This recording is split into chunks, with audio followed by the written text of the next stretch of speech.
thank you very much for joining us. This is awesome, and Oh, thanks for having me. and I'm really looking forward to it. I'm glad you read my book. That was super cool. Yeah, When of course. when you made a couple of comments on that, so I think it's so interesting how similar all of our stories are, and how important over and over, like just being able, like, and you do it for a living. You get to talk with people with Crohn's and colitis all day long, Mhm. and so it's just so reassuring to like my brain when I get to hear other people that are dealing with the same crap and battling through it, because you just can tend to put yourself in a hole and feel alone so much, Yep, definitely. For sure. Well, thank you for joining us, Brittany, and thank you everybody for listening. Welcome to the Austin God Podcast. I'm your host, Austin. We're here with Brittany. She has Crohn's and colitis, and she's going to talk with us a little bit today about her journey, her story, what she has kind of been through and learned, and where she's at today, and how she handles and manages life through a healthy diet and through a lot of the work that she does as a nutritionist for people with Crohn's and colitis. So thank you, Brittany, for joining us. This is awesome. Oh, thank you for having me. So start off by, I always ask, I just want to know what a normal day is like for you, because it's really, oftentimes we can get bogged down and we live in this hole, but a lot of us are really just battling it out, acting like we know what we're doing and trying to make it happen as best as we can. So I'd really like to get a feel for kind of where you're at and what a normal day is like for you today. So yeah, I mean, I think like during the week, it's, waking up at 5:45 and walking my dog for a half hour, 45 minutes, sometimes an hour, coming home, breakfast, all the normal day-to-day stuff. Then I start, shower, get ready for the day, and then start work. And I do all virtual stuff, so I pretty much hang out at home all day. It wasn't too much big of a change for me from like pre-COVID and now, just because I always kind of worked from home. But and so yeah, pretty much just work all day, and then have like dinner and just kind of relax at night. And maybe I'll watch a show with my husband, and maybe we'll take another walk with the dog, or maybe he will just do that. And sometimes I work out after. How long have you been married? We've been married for, how long have we been married for? 3 years. I know. I am very much more of the like traditional, I guess, like male in that sense, where like I am the one who like forgets how long we've been together, and he gets like mad, but I think he's just joking about it. But yeah, but we've been together since 2012, so dating. Whose is the dog? Is the dog both of yours? Was it yours or was it his? We actually got it together. Okay. What's this a few months ago. So what dog is it? Golden Retriever. Oh man, I want a golden retriever. We have a lab, and I love retrievers. Aww. So that's awesome. I've been thinking, now with all the riots, I'm sitting here going, I think I'd look into a German Shepherd. I think maybe a pit bull, a German Shepherd, or a Rottie. When before I was just kind of like, no, I'm good. I want a nice little family dog. But now I'm like, I think I could handle something that could sit on my front porch and hold it down. That's pretty funny. So you have Crohn's and colitis.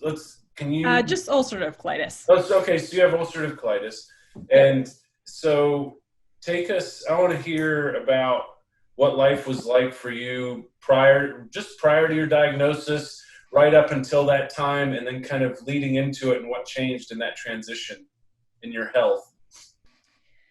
So I started having symptoms as early as like 5th grade, maybe.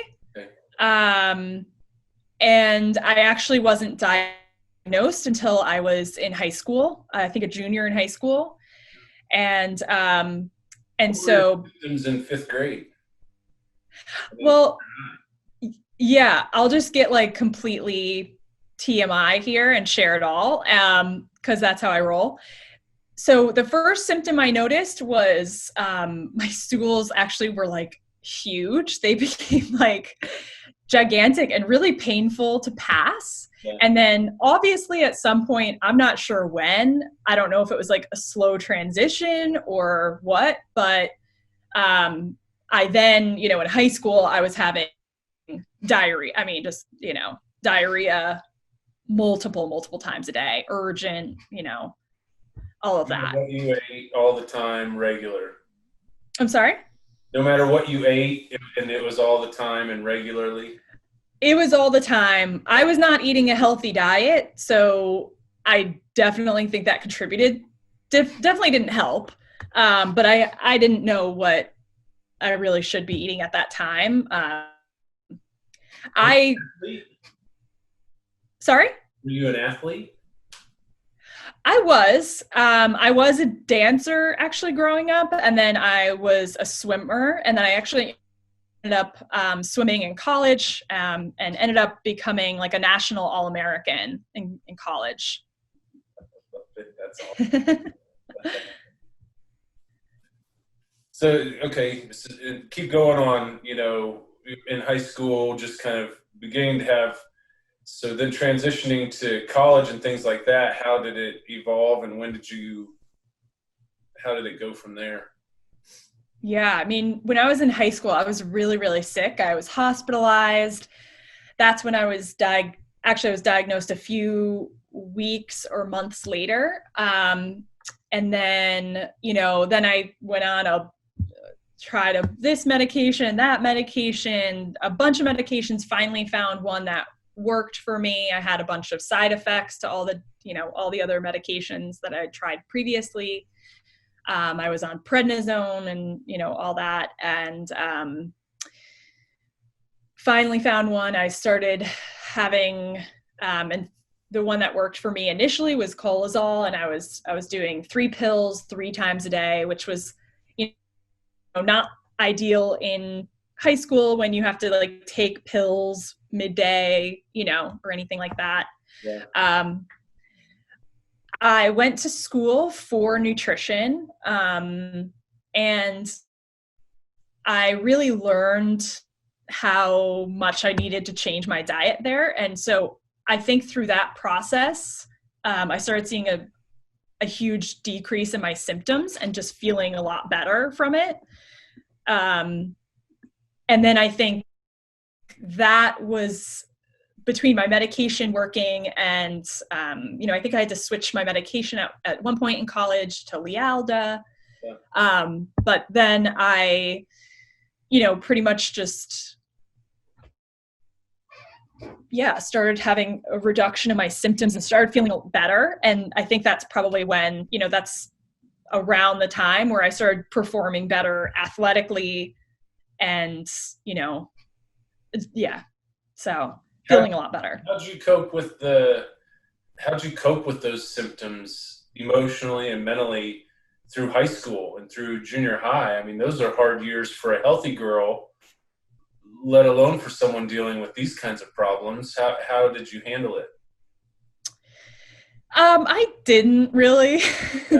Yeah. Just like I think in your book you said something about like I pushed down the feelings, to a place where I never would have to think about it.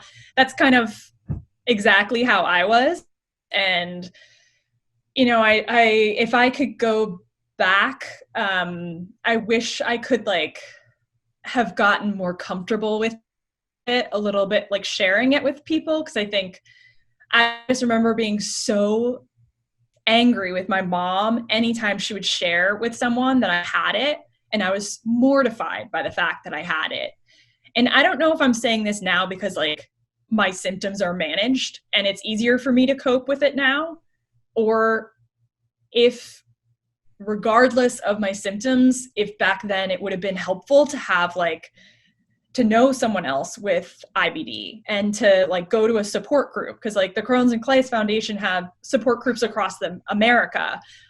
They weren't anywhere close to where I lived, but like it would have been worth it to drive to go 2 hours or, you know, more to one. And I think that would have been really helpful. But, you know, obviously here I am now, and I'm sharing that I have it with the world. So I'm able to cope with it now. But I think maybe some of that is that I guess probably because I don't have to deal with the symptoms anymore, and it's easier for me to share the fact that I have it. Yeah. How were your friends? Did your friends know at all about any of it, or did you literally, just like I did, pretty much hide it from everyone, act like it didn't exist, and if you got sick, you kind of recluse? Yeah, I mean, I just kind of pushed through everything. I mean, I only told my best friend, and even with him, we didn't talk about it ever, you know. I basically didn't talk about it with anyone for years and years.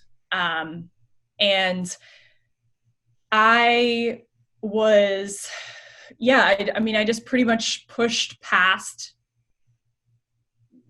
everything, and like, you know, just the exhaustion and all that. And you just I just did what I had to do to continue living my life, but it was not, you know, not easy, and certainly affected, you know, how I felt about my, you know, body image, my confidence level. I believed that I was dumb because of the brain fog that I had and the exhaustion. I just couldn't think clearly. So like, you know, there's a lot of that stuff that came up with it, but you know, you just have to I just pushed past it.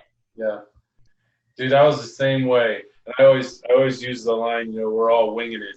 And I mean it, because like in your world, when you're in the middle of like a flare up or you got cramps going on, you're probably in a conversation with somebody you love and care for, or maybe you're in class, or someone's telling you something personal, and it's like in those moments where you're just like just gritting your teeth, trying not to have to get up and leave the room. I don't want them to sense anything. And your mind is totally cooperating focusing on that, on you and your body and how it's feeling. And you don't hear anything. You can just kind of be like in a daze to the world around you. Yeah, definitely.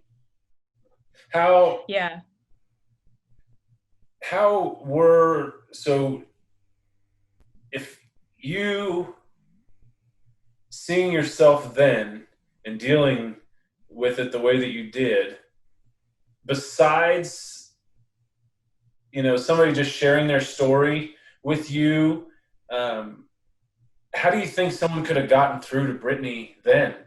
What would you have done or told yourself, or someone who's just like you, who's kind of doing that same crap that's almost a poison? It really almost makes us sicker because of the anxiety of having to hide. Yeah. I mean, I think honestly, I think it would have been really nice to like have the social media that we have now in that aspect. Cause I think there's so many people who just share their story on social media now, where like you at least have that, where like electronically, you know, someone out there, you're not alone. Yeah. Whereas like back then, I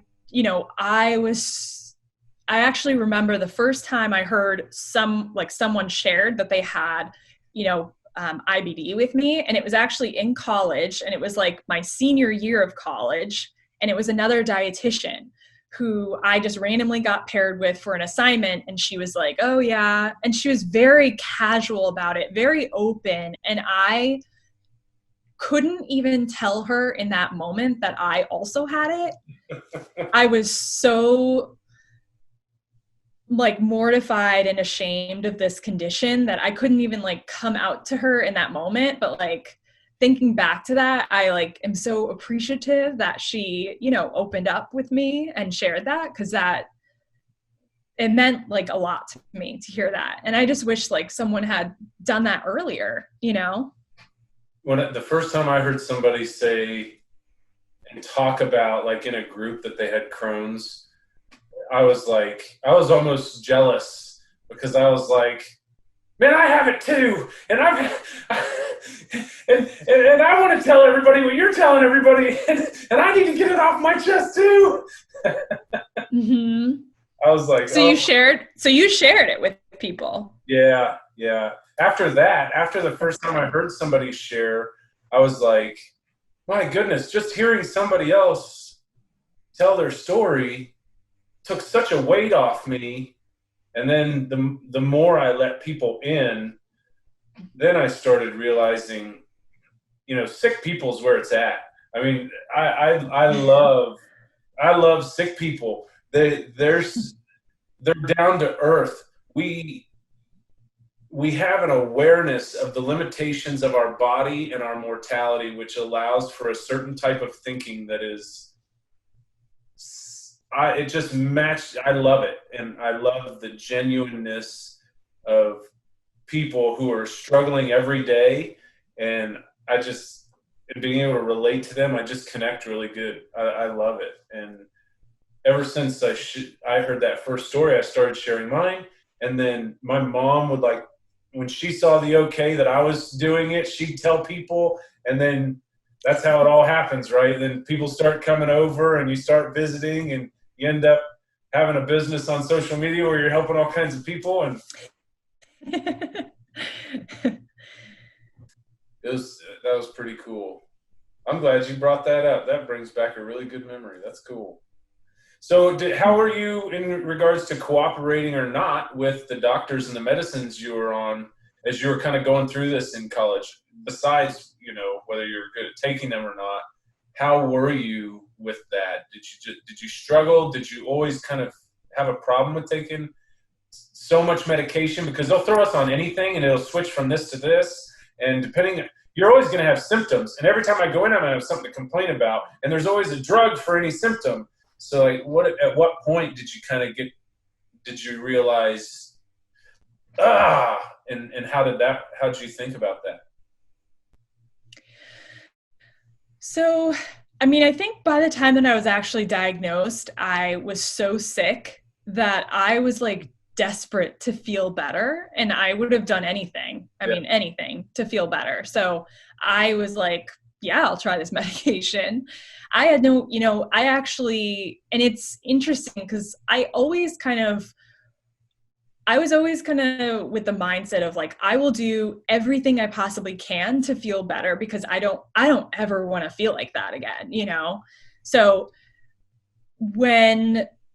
actually I remember when I was first diagnosed, like, I don't know, one of the first few years, even in high school when I didn't have the best diet, I actually, you know, someone had told me like, oh, track what you're eating, you know, do a food diary and then bring it in to your gastroenterologist. And I did that. And I was like, I tracked my diet. I remember exactly what I said. I was like, I tracked my diet, you know, but I don't know what to do with it. Like, what should I do? And he was like, great.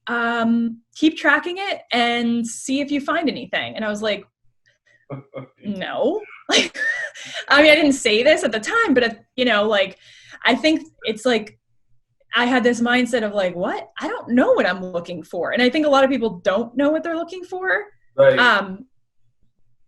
So I think I would have loved to have gone to a dietitian or someone who could have helped me, like, you know, help me with my diet and lifestyle. Then I just didn't know. You know, we actually even reached out. My mom reached out to a local dietitian, and unfortunately, I'm like so upset to say this, but she said that she doesn't see, you know, children. I was like 16 at the time or something, and that you know, that she doesn't help people with IBD. And so she basically turned me away, which is so upsetting because there's plenty she could have helped me with, just the basic nutrition stuff that if she had done that, it would have made a huge impact on my symptoms. But anyways, I never resisted any medication. But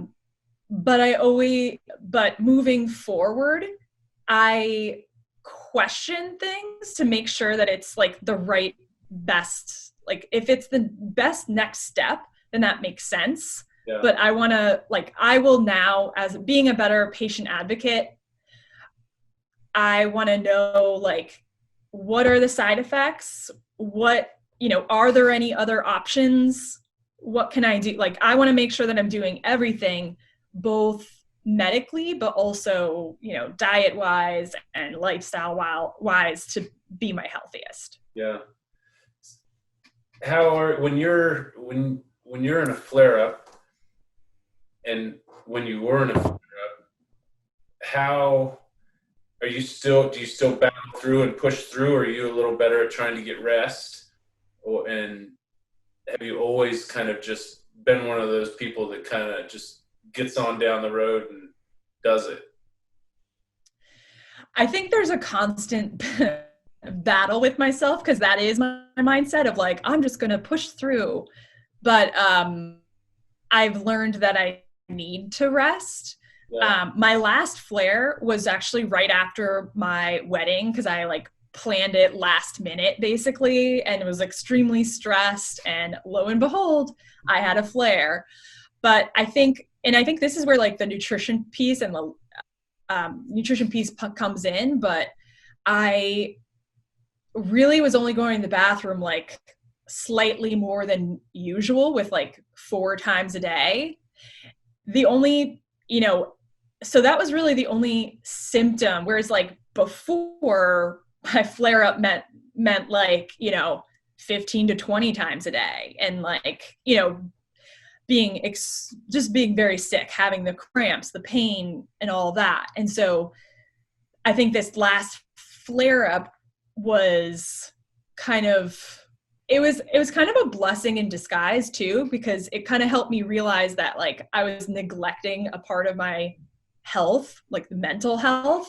Yeah. And so actually since then I've started meditating daily, and that has made a big improvement on how I feel and how I've built up more stress resilience because of that, I think. And so that's helped me in many ways. But I don't think my flare-ups have definitely not been as severe since changing my diet and lifestyle.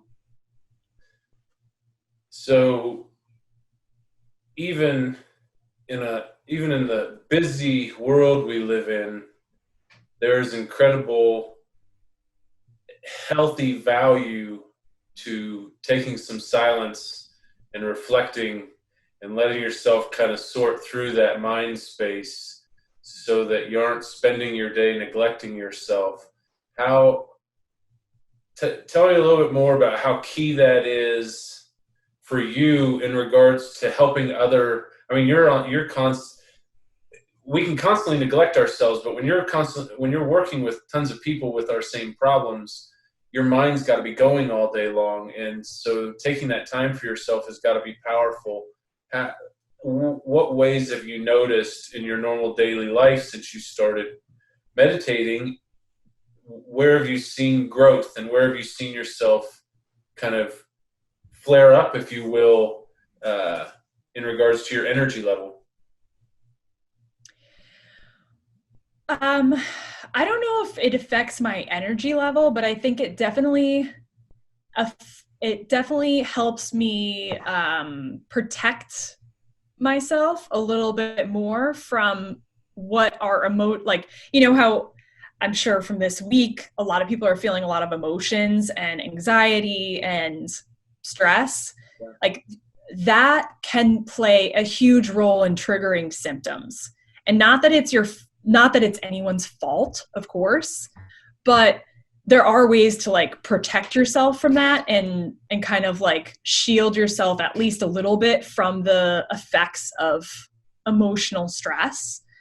And, sometimes like when people first come to work with me, I often have people, in flares, and they are, when people are in flares, there's a big connection between the gut and the brain. And so oftentimes like they're a lot more emotional. And so it can be draining on me as well, because I'm seeing and being with those emotions all day, and I'm feeling that with them, because I also know how I felt in those moments when I felt that way. Yeah. But I think something that meditation does is help protect me from letting those emotions trigger symptoms, because I'm able to feel it a little bit sooner and just kind of like tune in with your body a little bit sooner. So that's kind of one aspect. The other thing is, I feel like it helps me slow down and appreciate things a little bit more than I would normally. I'm more of like let me just push through and, let me be efficient and get this work done. And, and I feel like it helps me like relax just check in with my body and relax my shoulders and, help me sleep better, and a bunch of other positive effects. I mean, have you ever heard of the book called The Divided Mind? Oh, no, I don't think so. You ever heard of a back doctor named John E. Sarno? I don't think so. Okay, so whether you go to Amazon and just look up that book called The Divided Mind and read what it's about, and what you just talked about in regards to the relationship of the gut and the mind is exactly what this book is about in regards to like psychosomatic disorders and things like that, and how pain exhausts itself through it has to go somewhere, so it exhausts itself physically when there's constant brain mental anxiety and things like that. And that's what that book's about. John Sarno's he was a world-renowned back doctor, and he wrote a book called Healing Back Pain. And you literally read the book, and if you have the problem that he's talking about, by the time you're done with the book, Brittany, your back pain will be gone. True story. I know. I've seen me do it. And I have friends that are doctors, and I have friends that have done all kinds of other things that I have friends that it didn't work for. But for certain types of back anxiety and things, it's pretty interesting. It's just basically an awareness of what's kind of going on, and it teaches you to kind of release all of that and meditate and think through it and reflect. And then by doing that, it's all gone. And then you're like, oh. Yeah, actually, I mean, that's something that I like work with my clients on as well. Cause like, I'm sure like most people with Crohn's and colitis have been in a position where they are caught out in public or something, and they're like, I don't know where the closest bathroom is. And then they start getting anxious about that. And then all of a sudden they have that urge of, I need to go to the bathroom, and it's an emergent situation. Yeah. And something that has helped my clients is like, focusing, because oftentimes that is like psychosomatic, and because of the anxiety, it's kind of triggering that symptom. So, just focusing on your breath in that moment and just focusing on something else, like it really can help reduce that from happening. Exactly right. And it's not saying that that's never going to happen if, because if it's related to inflammation or if it's related to something else, like, you may still have that symptom where you have the urgency, of course, but like in those types of moments where it's very clearly because of your mind that's kind of causing the anxiety. I recently was just chatting with one of my clients this week who would wake up pretty much every single night and have that thought process. Yeah. And she would get up and go to the bathroom and then come back, just because she'd be like, well, I'll just go. I don't want to have to like, go in a minute or a few minutes. Like, I don't want to have an accident. I'll just go. Yeah. And like, so we had that conversation, I think like 1 or 2 weeks weeks ago. And this week she only got up once because she really needed to go to the bathroom. All the other times she slept through the night. Oh, wow. Yeah. So I think it's like, it's bigger than it's so powerful. Like having that, you know, it's a new way of like controlling, I don't want to say controlling your symptoms, but, you know, having a better management over them. I always ask young kids when I give talks, you know, what the most powerful computer in the world is, and the answer is our brain, and that's the truth of it. I was on the phone with Tom. What up, Tom? And today, and he was telling me how, I mean, he's in his 60s or 70s, and was telling me how no matter what, whenever he leaves his house, that's when he has to go to the bathroom. He gets all prepped to go and get ready to leave, and that's when he has to go to the bathroom. And like with my ostomy, for the first 7-8 years after surgery, you get all cleaned up. You're getting ready to go on a date. You know, my bride and I are planning on going to a friend's wedding, or, you know, I'm going to go see my buddies, and you get a fresh shower and you're all cleaned up and you're getting ready to walk out the door. And it's like, now, really? And it's always been all the anxiety and having to leave the house, not knowing when I'm going to have my safe zone back, and just kind of panicking. Yeah. I mean, I think that's a very common thing among people with Crohn's and colitis, for sure. So when you're in a flare-up, do you have any, for you, and then you can kind of talk, it probably is case-by-case basis, but like when you're in a flare-up, do you have what key foods or things do you do just regularly? Do you kind of have a certain diet that you kick back to that you know your body's going to accept regularly, or how do you handle that nutritionally? So, yeah, and I think this is something that is very disease specific, and it can, based on whether you have surgery in the past or not. So this is very much me because of my condition and all that. And I just want to make that clear, because I think if someone were to eat what I would eat, maybe that, you know, they would probably not have the same result, but, or not necessarily the same result. But there is no scientific research that suggests that people with UC change the amount of fiber in their diet when they're in a flare. Okay. So actually, I keep eating a high fiber diet. And that's what I did the last time I was in a flare.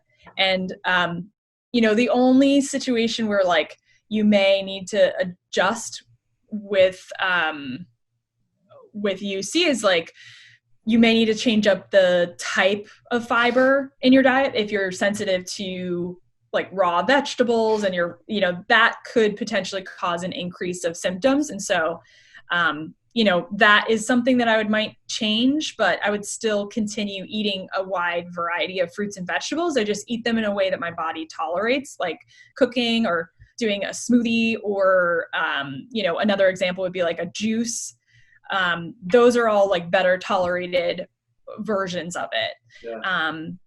In terms of people with Crohn's disease, actually the research suggests, and this is Crohn's disease patients without a stricture or blockage, and not including necessarily,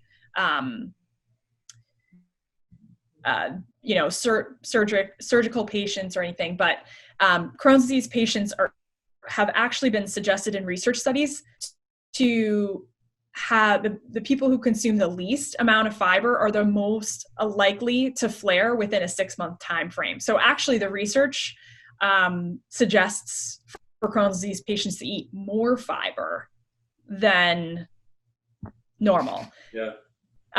If you've had a history of a stricture or a blockage, or you've had a recent surgery, or if you have ulcerative colitis and you've had like toxic megacolon, if you currently have toxic megacolon, those are cases where you might need to restrict the insoluble fiber in your diet. And that's like the raw vegetables, that's the raw nuts and seeds and that kind of stuff, popcorn.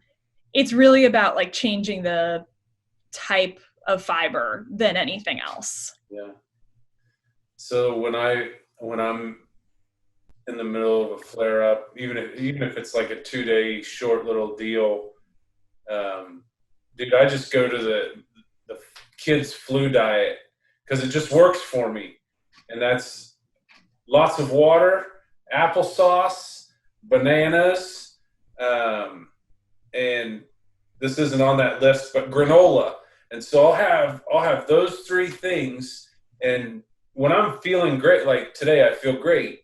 But if I went and I had a banana, it's gonna kind of alter how I feel because I know it's going to make my system start moving. I'm probably going to have some cramps from it and, those things. But when I'm sick, that's just what helps my body kind of kick back in gear and kind of slowly rebuild. And anyways, I've always thought that was really interesting. Yeah, it's very interesting. How have you seen yourself grow as a person having colitis? And also, I would say, I mean, compassion is definitely something whether you had it before, you have it now, just because of your empathy toward your patients and your ability to relate, and that you do it every day. But how have you really seen in yourself a real positive impact from having to deal with colitis since you were a kid? I think the biggest thing for me is I feel so much mentally stronger for having gone through what I went through because, I was so severely iron deficient in high school that I was actually still swimming on a swim team, and every swim meet I would have an asthma attack because of how low my iron was, and the iron wasn't being transferred to anyways, I was struggling breathing because of how low my iron was in my body. And so I would have to be dragged out of the pool like multiple times a week because of these asthma attacks after swim races. And I still still swam, I was swimming like 3 hours a day and still like going to school and stuff. And I look at myself, like comparing myself now to then, I'm like, yes, I'm listening to my body a lot more now, which is good. But I think about how much I can get through, like knowing what I did then, I'm just like, nothing can stop me now. Right. Like how can I complain about anything when like everything's a cakewalk now compared to what it used to be and what I went through. So I think like that definitely, I think that's a positive influence on my life that I wouldn't trade. I think also like, I think you're right. I think it has like you have a certain level of empathy that just people maybe without medical conditions maybe can't fully understand. Yeah. I just remember when I was in my dietetic internship and I was rotating through all these different hospitals, I remember going into this one patient who had thrown a tray at someone, like I guess he was like not very friendly to basically everyone. And I think like I probably just approached him differently than like how everyone else did, and he was like, I think I like got through to him, and like he was clearly just like upset, and like being in a hospital is terrible. And I understood that because I had been there personally, and I know how terrible it is to be pricked, poked and prodded for days on end, and how you don't get enough sleep in there. And so, yeah, I mean, I think that it definitely also gives a level of empathy that maybe other people don't quite understand to that degree. Yeah. And I like being able to hear someone's suffering and understand it. And I have to relate to the people. and otherwise I'm so ADHD. Like if I can tap into another sense and I'm hearing someone talk through something they went, I mean, our pain is so interesting that it allows me to just kind of tap back into that and be able to really empathize with somebody. So have you noticed that when you have symptoms show up like now, like you ever say to yourself, man, I don't know how I did this then. I used to deal with this for like 2 years straight, and you forget how painful some things are when they're gone and you're feeling good for a little while, and then it comes back and you're like a baby about it. Yeah. I think that's definitely has hit me before. Like, particularly like the last symptom I really had that showed up in a big way was exhaustion. I guess it was actually last January, was the last time that I felt that like debilitating, I have to lay on the couch and have every part of my body be held up by the couch exhaustion, where you literally can't even, like, it's hard to even eat or like do like literally anything. And, you know, I had that like twice within a 2-week period. And I, you know, basically freaked out, and I called, you know, I messaged my doctor. I was like, I think I'm iron deficient. And like, you know, it was kind of like a cue to me because I was like, something's wrong. And, you know, basically it turns out that I was fine, and that, you know, the nurse called me up and she was like, yeah, I think it's just, you know, the holidays were just then, you were probably just traveling and stuff. And I was like, yeah, but this is not like I'm tired type of thing. But it definitely reminded me of like, in that moment when I was like laying on, you know, on the couch with that exhaustion, I think it brought me back to when I used to deal with that every single day. And even though I felt like that, I pushed through, and somehow, I don't know how, but I still swam for 3 hours. Like, you know, I still got through the day and like did all these other things. So yes, I definitely was like very, number one, grateful for not having to feel like that anymore. Like, that's the first feeling I had, was like, oh, number one, probably freaking out about it. But then 2, being like, wow, this is not healthy. This type of feeling is not healthy. Like, I either need to slow down, or like, this is a warning sign, you know? Yeah. So I think that's something that like definitely pops up, as it reminds you of how bad it was at some point, and that you used to deal with it all the time. And I think it brings up a lot of like probably anxiety too, you know? Yeah. What is there anything that you're working on right now in your life, just in any small little way, whether it's exercise or anything like that, or something you're working on personally?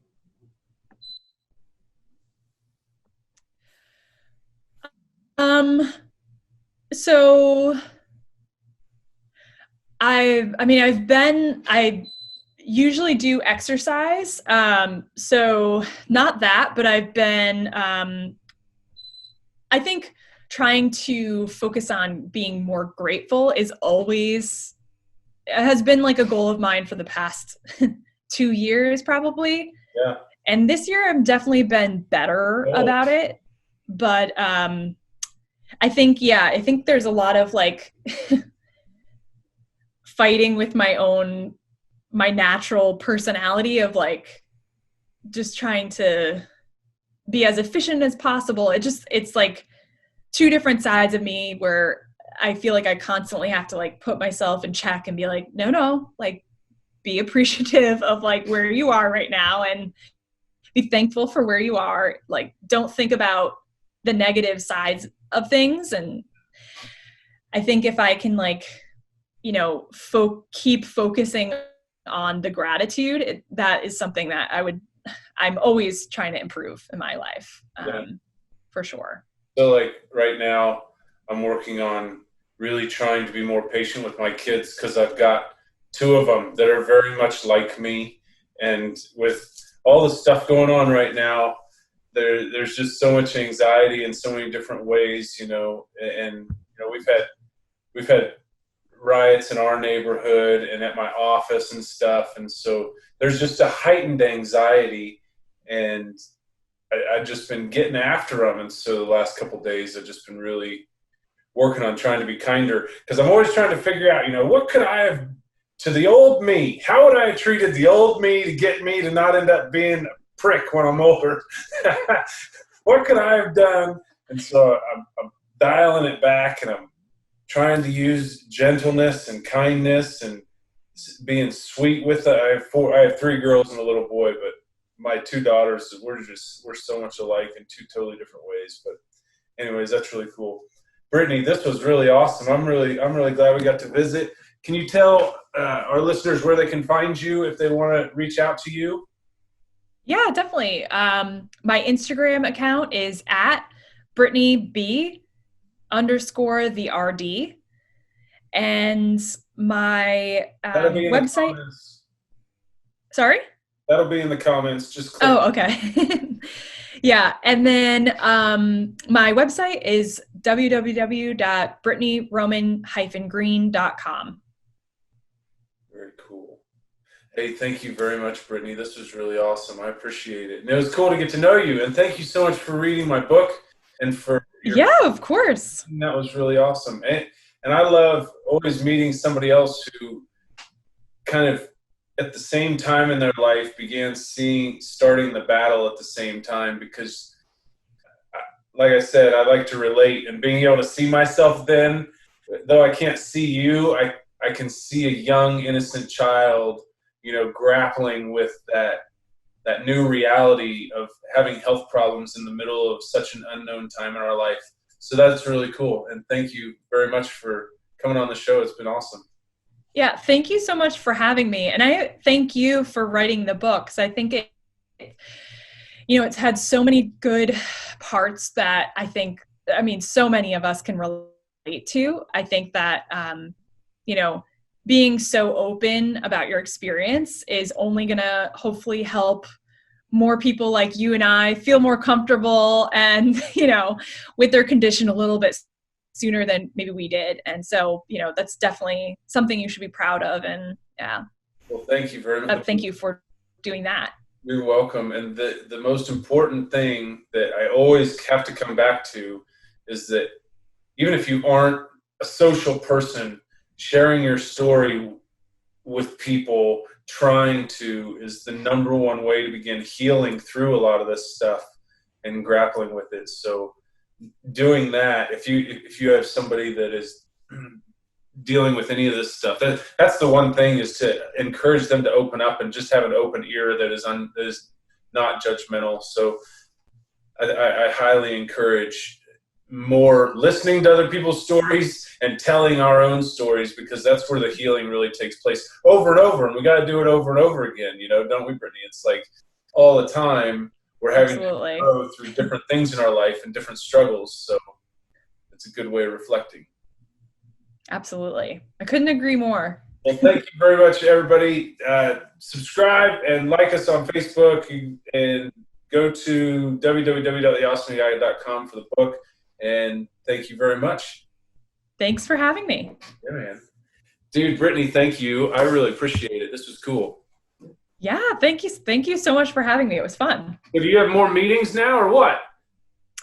No, I'm done for the day. Oh. I made sure that so that I could, if, need be, we had enough time and stuff. So this worked out perfect. Good. Well, now you can have the night off, and I won't bother you anymore. But I really appreciate it. I think your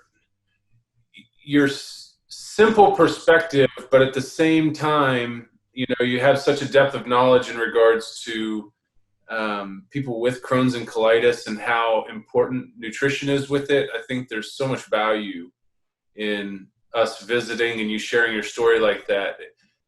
That nutrition is the one thing that I have you never get asked that at any doctor's appointment ever. I know. It doesn't happen unless you're seeing a naturopath. You don't get asked about it. And that's like, they're trying to treat us but they aren't trying to figure out what's going in there causing either balance or imbalance. And that's, I feel like that's such a neglect to patients to not have that part. So I totally see the value, and that's why I was really glad to have you on. And I'm glad I didn't stand you up a second time, that we had the time right. That was cool. So yeah, I think I was quite surprised to hear that physicians actually they actually don't even have like any nutrition courses. It's actually just like maybe they have like a little bit in each section or something, but really not really, you know. It's more the focus on medications and all that. So it's kind of interesting. So I just thought of something. Hang on, give me 1 second. I'm writing. I'm a note person, apparently. So is Nick Jonas in what was it called? He took notes. Hey, so I am putting together a kit for people who are fresh out of ostomy surgery. And I have a number of relationships with different hospitals and gastroenterology clinics and colorectal surgeons that are buying my book in bulk and giving them to their patients. And so I decided I was going to start putting together these kits for people fresh out of surgery. And I was kind of hyper-focusing on a lot of ostomy stuff. But as we're sitting here talking, do you have any cards or anything? Would you be interested, or would you be okay with if I put, I don't know if it'd be on something, but having your name as a contact in regards to communicating about nutrition, somebody to reach out to that you can begin working on your business relationship and things with them, but at least giving them some contact, whether it's through your business or email or however, and if not, you tell me, but I'm just kind of seeing what your thoughts are on that. Yeah, definitely. Of course. Okay. So like I have a master plan in my mind of what all is going to be in this thing and for like ostomy patients. But I think that this is going to be such a key piece because, and maybe it'd be worth us kind of visiting a little bit more, just you and I personally, because I think a lot of people with ostomies, like it is diet that gets me through anxiety and how I eat when I'm going to be gone for 6 hours and how I prep for that, what I eat in preparation for that, and then how I plan my next day, because that affects my output, how much, and all those things outside of a flare up. So, yeah. So I think that's going to be something that's really key, because most WOCNs are trying to figure out ways of telling their patients, how to change or affect their stools, which the only answer is what goes in must come out. So I think there's a whole lot of value in that. So if you're cool with it, I'll let you know what I'm doing, and I'm not going to do anything without your permission or you seeing any of it. But I appreciate your willingness to kind of let me do that. And I'll figure out, maybe it'd be the kind of thing that if a box of business cards is like $20 or $30 for like 500 of them, depending, but maybe something like that. But maybe it would be better if, like, I'm going to lead them all to my website, but maybe if I could just click them there also, but maybe a both and, you know what I mean? So like if on my website or something under that category, they could just click to get to you. But then for like, there's so many older people too, Brittany, that get these surgeries. Yeah. And technology isn't like the coolest thing to them. So that's why I'm kind of leaning toward the card, if that makes sense, or something like that, or something that something I've printed. Okay. Yeah.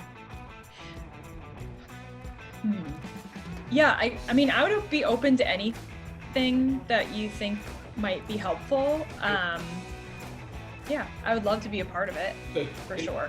Yeah, if you see it as valuable, like in regards to like marketing and getting your name out there and exposure and things like that, I'll care for it, and I'll make sure that you see kind of what I'm thinking before I do it. But Yeah, I think it'd be a big value to have you involved in that capacity if you're okay with that.